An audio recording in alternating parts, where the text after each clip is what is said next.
आप सभी को प्रणाम, जोहार। मंच में उपस्थित अखिल भारतीय कांग्रेस कमेटी के ओर से छत्तीसगढ़ प्रभारी मारी शैलजा जी, प्रदेश कांग्रेस कमेटी के सम्माननीय अध्यक्ष भाई मोहन मरकाम जी, एआईसीसी सचिव सम्माननीय चंदन यादव जी,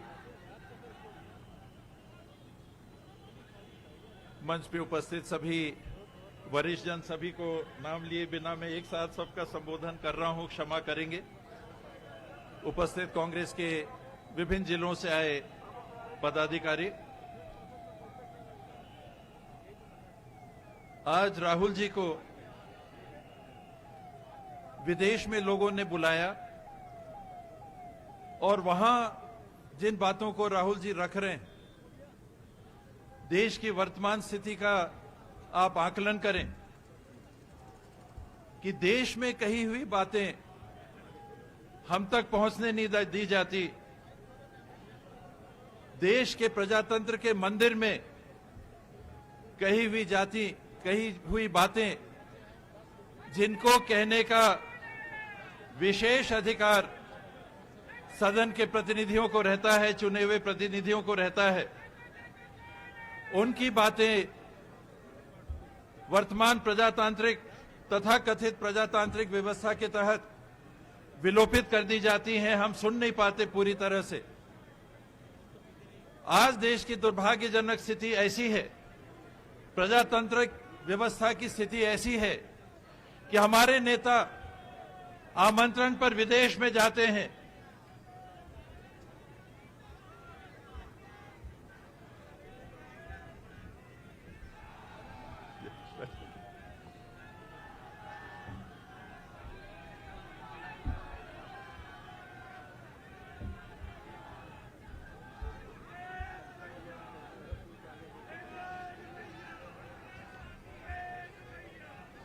माननीय मुख्यमंत्री जी का भी मंच पे आगमन हो गया है, उनको भी प्रणाम, जोहार।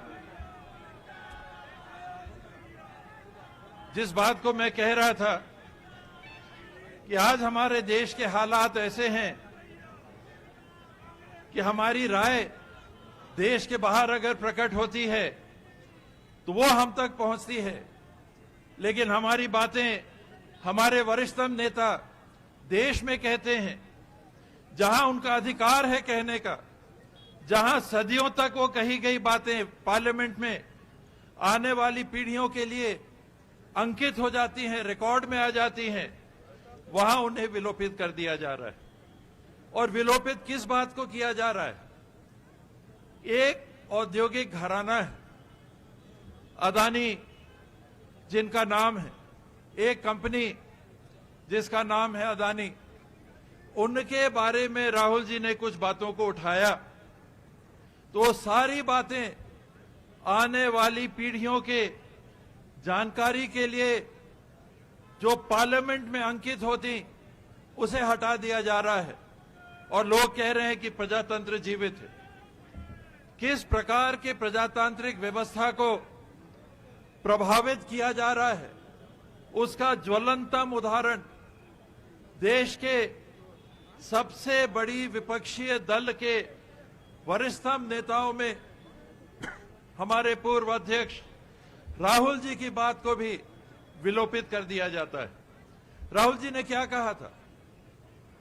देश का एक व्यक्ति है, उद्योगपति है, वो एक तरह से नाम कमा रहा है, देश का भी नाम जुड़ता है कि दुनिया के सबसे अमीर व्यक्तियों में उनका नाम आ जाता है, दूसरे नंबर में नाम आ जाता है। पहले चौथे पे था, 50वें पे था, बढ़ते बढ़ते दूसरों पे आ जाता है, दूसरे नंबर पे आ जाता है। तो दूसरे नंबर पे आता है तो हम सबको लगेगा कि भाई ये तो ठीक है,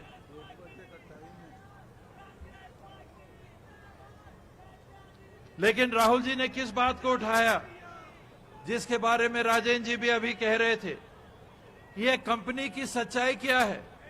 ये कंपनी हमारे देश का नाम कर रही है कि हमको पूरे विश्व में बदनाम कर रही है। इनका शेयर आज से 30 साल पहले लगभग 140 रुपया हुआ करता था।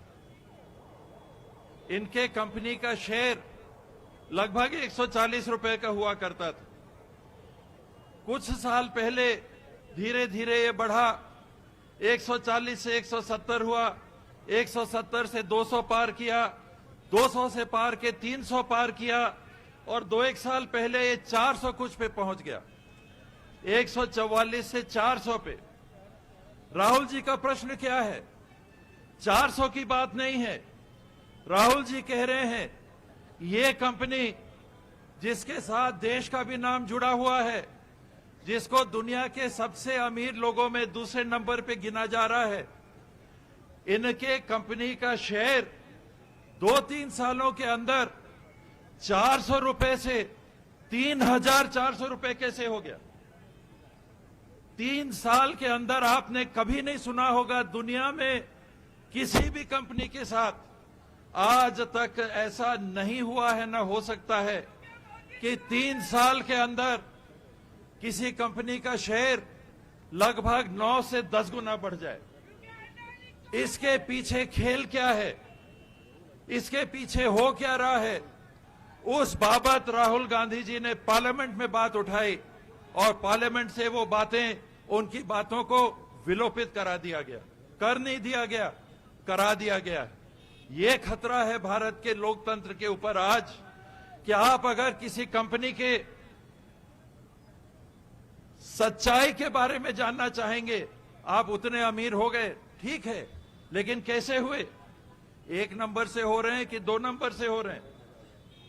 ये शेल कंपनियों में क्या होता है?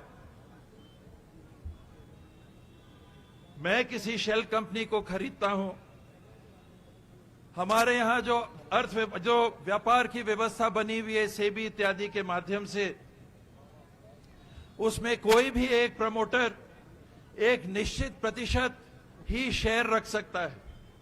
मान लीजिए वो 75% है। अब मैं पूरा कब्जा करना चाहता हूं किस कंपनी के ऊपर जो 400 से 4,000 की तरफ जा रही है, इतना सारा धन उसके साथ जुड़ गया है, मेरे को पूरी कंपनी पे कब्जा करना है, लेकिन सेबी के नियम कहते हैं कि इससे ज्यादा शेयर आप नहीं ले सकते हो। तो राहुल जी ने क्या पूछा? भाई ये शेल कंपनियों के बारे में तो बताओ कि नाम किसी और का है लेकिन वास्तव में पैसा किसी और का लगा हुआ है, और ये जो 75% की सीमा है उसको तोड़ने का तरीका जो कंपनी उठा रही है वो बाजार में टिक नहीं पाएगी, और जब वो गिरेगी तो उसके साथ पूरे देश का नाम दुनिया में गिरेगा। इस बात को राहुल गांधी जी उठा रहे हैं और उनकी बातों को विलोपित करवा दिया जा रहा है। ये परिस्थितियां हैं। अदानी कंपनी का छोटा सा परिचय मेरा भी है, क्योंकि उनकी एक कंपनी को ठेका संयोग से मेरे ही विधानसभा क्षेत्र में मिला हुआ है। वो कोयले का उत्खनन का काम राजस्थान में विद्युत कंपनी को पहुंचाने के लिए कर रहे हैं, तथाकथित रूप से वो कर रहे हैं। क्या हो रहा है अंदर ये और बात है, कभी मौका लगेगा तो उसकी भी चर्चा हो सकती है। लेकिन वहां ये क्या कर रहे हैं, इनके काम करने का तरीका देखिए। पूरा गांव कहता है कि हमारे बिना दस्तखत के ग्राम सभा का प्रस्ताव पारित करवा लिया गया और इस कंपनी को काम करने के लिए और कोयला खदान दे दिए गए। पूरा का पूरा गांव कह रहा है, मेरी विधानसभा का। मेरे को वहां 20 वोट मिलते हैं, उस गांव में मेरे को 20 वोट मिलते हैं। वहां गोंडवाना पार्टी का मामला है, उनको ज्यादा वोट मिलते हैं, छोटा पोलिंग है, तो कोई पार्टी बंदी की बात भी नहीं है। लेकिन पूरा गांव 95% कह रहा है कि जिस ग्राम सभा को कराया गया उस ग्राम सभा में जिन लोगों के दस्तखत हैं, कम से कम 30 ऐसे लोग हैं जो उस समय मर चुके थे, फिर भी उनके दस्तखत हैं। इस तरीके से अगर कोई काम करना चाहेगी कंपनी तो देश की तरक्की नहीं कर सकती। 2 दिन का आप नाम कमा सकते हो, वरना पूरे व्यवस्था को और देश के नाम को आप मिट्टी में मिलाने का काम करोगे। तो ये छोटा मैंने एक अनुभव बताया, और माननीय मुख्यमंत्री जी के सामने जब बात आया तो उन्होंने स्पष्ट तौर पे कहा कि गांव वाले नहीं चाहेंगे तो एक डगाल पेड़ क्या एक डगाल तक वहां का नहीं कटेगा। ये अंतर है दृष्टिकोण का, ये अंतर है कांग्रेस पार्टी की सोच का, ये अंतर है काम करने के तरीके का। समय कम है, 1 बजे हमको धरने पे जाना है, कहने को बहुत सारी बातें हैं, फिर मौका आएगा